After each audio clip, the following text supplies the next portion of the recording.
The war has intensified between 6 great nations of the ancient world. Rome is at the center of it. It grows more powerful by the day, relentlessly pushing the boundaries against its great rivals, Carthage and Gaul. It will not stop until it fulfills its destiny. To the east, Hellenistic kingdoms of Greece, Persia, and Egypt have sensed Rome's rise and have awoken to challenge it. They battle to restore the great empire of Alexander once more. Only one empire will rise. Only one empire is destined to rule them all. Welcome to Conqueror Empire Rises preview.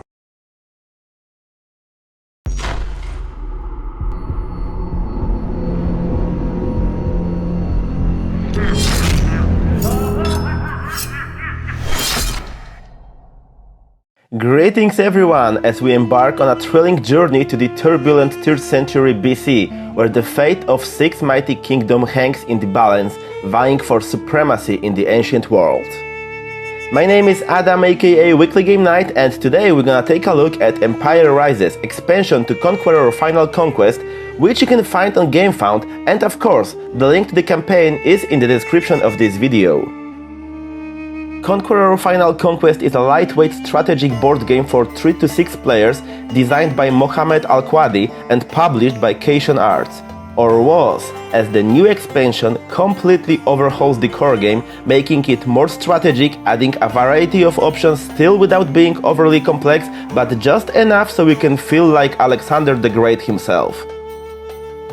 Empire Rises is still about the domination. You will gather and spread your armies to grasp control over regions, but it adds faction abilities, new units including mighty elite ones, technology trees, economy, combat cards, and so much more.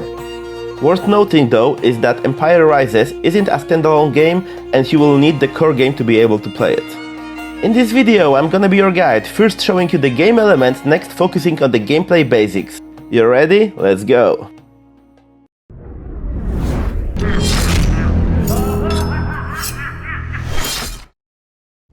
The game is played on the boards portraying the ancient world, divided into land and sea regions that once controlled will give you much needed resources or strategic advantage. On the game board you will find the capitals of 6 playable factions: Carthage, Rome, Egypt, Greece, Gaul and Persia, each of them with its own dashboard, unique ability and special elite unit. On the dashboard you will find 4 spaces for unit upgrades and 4 spaces for civilian districts that you can build, space for your agent, special elite unit space, and of course barracks full of ready to combat units. Right, the units. To conquer the world you will need a proper army and there is plenty to choose from: infantry, cavalry, archers, and if you want to leave your mark on history, you will do that by introducing elite units like Pharaoh's chariots, war elephants or Praetorian Guard. Worth noting though is that wooden meeples can be replaced with its plastic counterparts if you go for higher tier in the Gamefound campaign. But the units can be upgraded to become even more powerful, and there is no shortage of upgrades in this one. It's up to you to choose the path. Focus on one unit type or have a more balanced army. And that's not all, as you will support your fearful armies with battle cards granting you additional abilities and perhaps the most powerful cards of all, heroes, as each faction comes with 4 heroes that can aid you on the field of battle.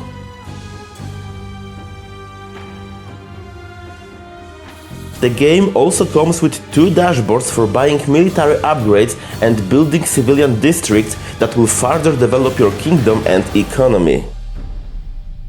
And there is also a trade board on which you're gonna place your agent to trade with other factions and advance on the trade track for the bonuses. Each round you're gonna unveil a special card from a Chronicle cards deck that influences the game for that round.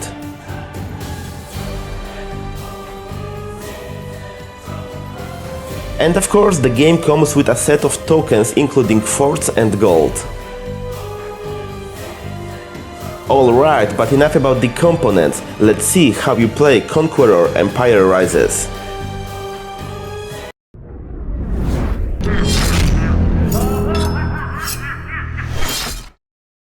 In Conqueror Empire Rises, you win the game if you control 7 forts on the map, some of them are imprinted and some of them you will build as you play. Alternatively, if by the 10th round no player can achieve this, it will boil down to counting victory points and you will get this by controlling capitals, controlling great forts, controlling small forts, completing missions, building civilian districts, purchasing unit upgrades, accommodating wealth, and reaching the 6th space on the trade track. To start the game, we're gonna go through a swift setup. Place the game board with starting units in the middle of the table, place each faction dashboard along with the agent, units, heroes and missions deck, place civilian districts, trade and unit upgrades dashboards, and finally add decks of chronicle cards, battle cards, automa cards, and of course throw in some gold tokens. That's it, we're ready to rock! Each round consists of 5 phases, some of them played simultaneously while some in the turn order, and in this gameplay basics segment we're gonna focus on the mighty Roman faction. We're gonna start each round with the New Year phase, in which you will retrieve your agent, move the first player marker, and starting from the 5th round you can play your special dynasty card. And you will also get to draw 1 chronicle card to see how that event affects the entire round. Time to get some money, and you will do that by adding 2 coins of passive income from your capital and counting all the coin symbols in the regions you control and bazaar districts you've built. In this case, the Roman Empire player receives 5 coins. Welcome to the kind of worker placement phase, the policies. In that phase, you will send your agent to one of the 3 dashboards to either trade, upgrade your units, or build a civilian district. Let's start off with the trade. You will place your agent in the space of one of the factions available in the game. Once you do, that faction gains 1 coin, and you get a bonus from moving your marker on the trade track. Oh pity, but you cannot attack the faction that you have traded with this round unless they attack you first. You may also send your agents to build a civilian district. To do that, you will have to pay the cost specified. It gets more expensive if you want to build a district of a type that you have already built. Let's take a look at them, shall we? Granary grants you a 1 food supply. The Academy gives you a -2 discount when buying heroes. Bazaar adds +1 coin in the taxation phase. Fort allows you to build a fort on the map. Finally, we get to unit upgrades. You can only have 1 of each and the maximum is 4. Once again, you will have to pay the specified cost and boom, your units are now stronger. It's time to prepare for the battles to come as we enter the preparation phase, played simultaneously by all players. Now you can recruit units and buy heroes. But to recruit some units, first we need to take a look at the food supply concept. Depending on the territories you control, you're gonna provide your armies with food. In that case, Rome is controlling 3 such territories and hence can have 10 units. If at any point that number would change, it means that the unit number, including removing them from the map, must be adjusted immediately. Now that we are familiar with food supply, let's gather our armies. You can recruit units in your forts. In the Great Fort, you can recruit either cavalry or infantry and archers, while Small Fort allows you to place 1 infantry or archers on the map. You can also go for powerful elite units that will spawn in your capital once you paid its cost.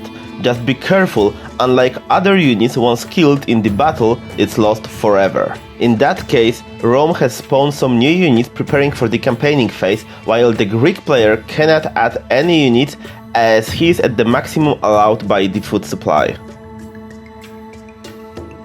Also in this phase you will be able to buy heroes. Each of them has its own price, but it's worth it as they can change the course of the battle. Just look at that. Rome just bought Scipio Africanus to strengthen their cavalry units. But enough of talking, it's time for the war that happens in the campaigning phase, and Rome, feeling prepared, is ready to expand. First you may move your units to any adjacent territory, land or sea. If at any point your army enters the territory controlled by other players, it's time for a battle. Rome is hungry. Rome wants to capture the Greek capital. Battles are carried out in 5 stages. Reinforcement, up to 1 army per player, may join the battle from the adjacent territory, and this includes all the players in the game. In this case, Greece is sending 1 of its infantry to help defend the capital. And now it's time for archers to shoot. First the defender, then the attacker can use its archer to shoot. The Greek player missed, but the Romans were lucky, and it's a hit, hence 1 Greek unit is removed. Next, it's time for generals and heroes acting in War Council phase.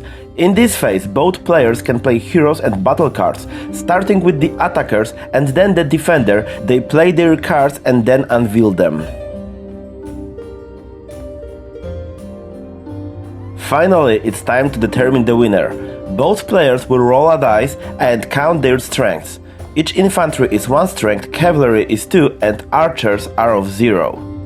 In that instance, total Roman strength was 14, while Greek player was 15. The Greek capital was defended. Perhaps Romans were just a little bit too arrogant and now must remove 1 unit and move back to the territory they attacked from. Both players will get a battle card though.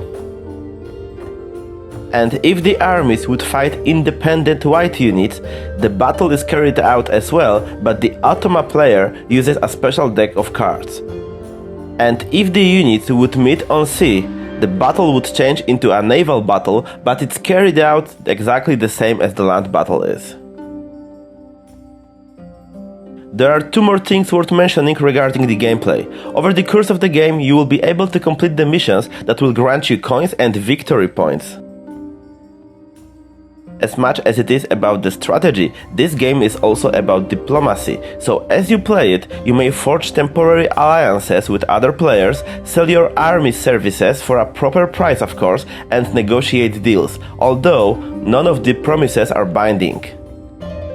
And that's it folks, you have exactly 10 rounds to either control 7 forts or become the winner by scoring the most points. Round by round you're gonna fight your way to victory, proving you are worthy of becoming the ruler of the ancient world. And if you want to see the gameplay in action, I got you. There is a playthrough video on my channel, you can check it out right now.